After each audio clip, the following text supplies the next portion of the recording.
हो जाएगी। ऐसा उत्तम विचार सुनकर लीलावती घर पहुंची। लीलावती अपनी पत्नी से मधुर वाणी में कहे, ऐसा मैंने वृत्तांत सुना। लीलावती ने कहा कि स्वस्य शीघ्रम, आप विलंब मत करिए, आप भगवान कथा श्रवण करिए। थे ना ऐसी थोड़ी ना, ऐसी पेटकली होगा तब ना आगे संतति प्राप्त हो जाएगी, तब भगवान की कथा श्रवण करूंगा। तो समय बीतता है तो लीलावती की कन्या उत्पन्न होती है, कलावती। तो देखिए जिस घर में कन्या उत्पन्न होती है अधिकतर सबका मन गिर जाता है। 80%, 20% अभी भी अच्छा है, लक्ष्मी मानते हैं। तो लीलावती जैसे कही कि हे स्वामी, मधुर वचन, कर्कशा नारी नहीं, हे स्वामी आपने कदाचित मुझसे वचन दिया था कि आपके घर में किसी प्रकार की संतति उत्पन्न हो जाएगी, आप शिष्यतनादेव का कथा श्रवण करेंगे। साधु नाम होगा, हे पत्नी अभी पुत्री का जन्म हुआ, अभी छठी भरी व्यतीत होगा, पैसा खर्च होगा, अब इसकी शादी के समय कथा श्रवण करेंगे। फिर कदाचित भगवान की बस्ती है, शादी भी होता है, फिर साधु नाम भजन कथा श्रवण करना के लिए भूल जाती है। फिर देखिए लीलावती मधुर वाणी करती है, स्वामी आपने कदाचित मुझसे कहा था कि कन्या का जब विवाह होगा तो उस समय भगवान का कथा श्रवण करेंगे, आपने अभी भी कथा नहीं श्रवण किया। साधु नाम भजन ने कहा, हे देवी पुत्री के शादी विवाह में बहुत सारा धन खर्च हो गया है, व्यय हो गया है, अब मैं प्रदेश चले जाऊंगा, जब कुछ कमा कर लाऊंगा तो भगवान कथा श्रवण करूंगा। इसलिए देखिए कहने का भावार्थ ये है, जो भी कामना हो भगवान अगर पूर्ण होता है, जो भी कुछ आपके पास उपलब्ध हो तत्काल वह मनोरथ को कर लेना चाहिए। अगर व्यक्ति उस मनोरथ को नहीं करता है तो बार बार ठुकरें खानी पड़ती, उससे ज्यादा भगवान दूसरे जगह पर विवाह देते हैं। जो साधु नाम बनिया सब कुछ संपन्न होता है, पत्नी को सांत्वना देते हैं, पति चले जाते हैं दामाद के साथ। देखिए भगवान रुष्ट होते हैं, सब कुछ ले लेते हैं, जब प्रसन्न होते हैं तो सब कुछ दे देते हैं। साधु नाम बनिया ने गलती किया, उसका परिणाम उनकी पत्नी उनकी पुत्री को भी भुगतना पड़ा। जैसे ही परदेश चले जाते हैं, जो भी कुछ धन रहता है सब कुछ चोर चुरा ले जाती है। यहाँ तक कि कलावती लीलावती दर दर ठोकरें खाने लगती है, जो भी कुछ खाने पीने के था वो सब चोर चुरा ले जाते हैं। एक दिन चंद्रकेतु के दरबार में कुछ चोर धन चुरा कर जा रहे थे। लेकिन भगवान की ये मायावी रचना है, जब जब किसी भक्त को किसी व्यक्ति को जब ठोकर देना रहता है, भगवान एक माया सृष्टि का, इसलिए सबसे कोई खिलवाड़ करने मजा करने भगवान से देवी देवता से नहीं करना चाहिए।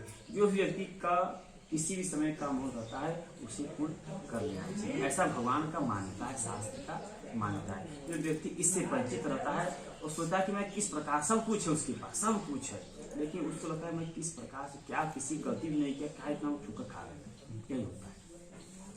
यहाँ तक कि मायावी चोरी होता है, यहाँ दामाद और ससुर स्नान करते हैं रात्रि की वेला में, वह चंद्रकेतु जो अनुयायी थे, जो थे सब मायावी, वहां पर रहते चले जाते हैं।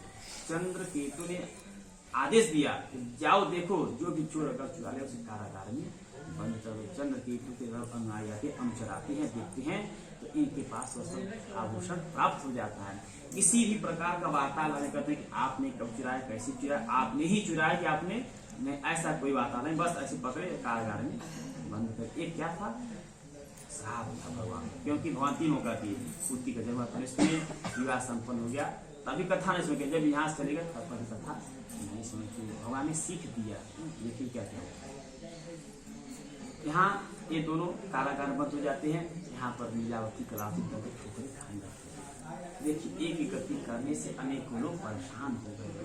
तो एक दिन का समय कलावती ने एक जगह कथा हो रहा था, वहाँ कथा श्रवण करने लगी, वहाँ प्रार्थना के लिए भगवान जी अगर आपकी कृपा प्रसाद से हमारे पतिदेव हमारे पिताजी सकुशल पूर्वक घर को लौट आएंगे, मैं अपने सामर्थ्य के अनुसार शक्ति के अनुसार आपके कथा श्रवण करूंगा। देखिए भगवान उस कन्या की प्रार्थना से तत्क्षण प्रसन्न हो गए और चंद्रकेतु को स्वप्न देते हैं, चंद्रकेतु राजा ब्रह्ममुहूर्त होते होते इन दोनों कारागारी जो बंदी बैठे हैं बंद है, उन्हें तत्काल जितना भी आभूषण लिए हो दुगना करके प्रदान कर दो और छल कम करवा कर वस्त्रालंकार दत्वा वस्त्र अलंकार से संपन्न करके तत्काल में विदा करा दो, नहीं तो तुम्हारा समूल राजपाट समूल अनुयायी सबसे नष्ट कर दूंगा। राजा ने ऐसी वचन सुना, अपने मंत्रियों को बुलाया, हो सकता है स्वप्न भ्रम हो, लेकिन मंत्री ब्रह्ममुहूर्त का स्वप्न है, आज से अवश्य ही सब हो सकता है। दोनों कारागारी बुलाते हैं, छोड़ कम करवाते हैं, जितना धन लेते हैं उतना दुगना करके देते हैं। ये तीसरे अध्याय में, चतुर्थी अध्याय और कथा वर्णन है।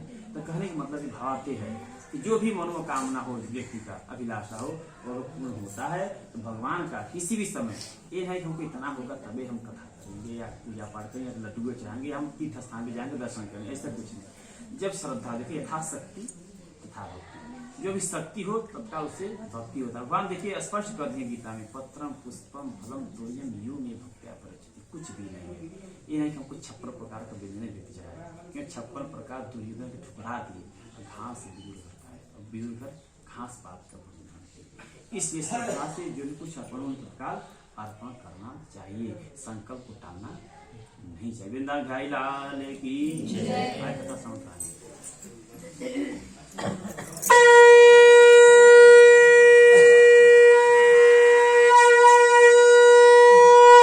से बोलिए, जो से बोले पवन हनुमान जी महाराज की कीर्तन करें तब कथा समझ।